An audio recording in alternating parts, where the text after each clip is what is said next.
స్థానిక సంస్థల ఎన్నికల్లో బీసీలకు 34% రిజర్వేషన్లు కల్పించాలన్న కూటమి ప్రభుత్వం నిర్ణయం విప్లవాత్మక మార్పు అని టీటీడీ బోర్డు సభ్యుడు జంగా కృష్ణమూర్తి అభివర్ణించారు. గత ప్రభుత్వ హయాంలో రిజర్వేషన్లను 24% తగ్గించడం వల్ల వేలాది మంది బీసీలు రాజకీయ ప్రాతినిధ్యం కోల్పోయారని ఆరోపించారు. టీడీపీ ఎప్పుడూ బీసీల అభ్యున్నతికి రాజకీయ ఎదుగుదలకు కృషి చేస్తుందని పేర్కొన్నారు.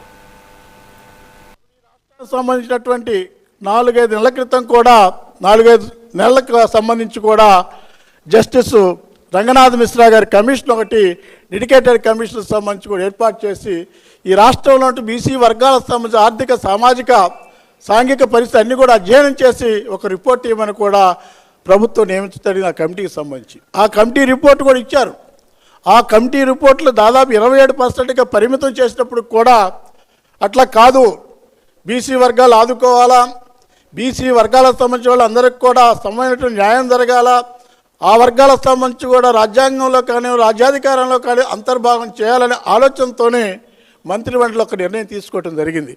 దృఢ సంకల్పంతో బీసీ వర్గాలకు 34% సంబంధించినటువంటి బిల్లు తెచ్చి ఆ బిల్లు ద్వారా ఒక చట్టాన్ని తీసుకొచ్చి రాజ్యాంగబద్ధం కూడా దాన్ని అమలుపరచాలంటే ఒక నిర్ణయం చేయటమైనా కూడా బీసీ వర్గాలు మొత్తం కూడా హర్షం వ్యక్తం చేస్తున్నాం. అంతేకాకుండా ఒకసారి ఆలోచించాల్సిన అవసరం ఉంది.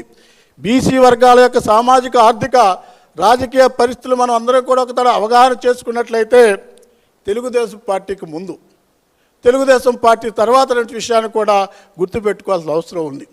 తెలుగుదేశం పార్టీ ఆవిర్భించక ముందు బీసీ వర్గాల పరిస్థితి ఏంటి? ఏమాత్రం కూడా రాజకీయ పరంగా ఉన్నటువంటి ఎదుగుదల లేదు. బీసీ వర్గాలకు నాయకుడు కనపడే పరిస్థితి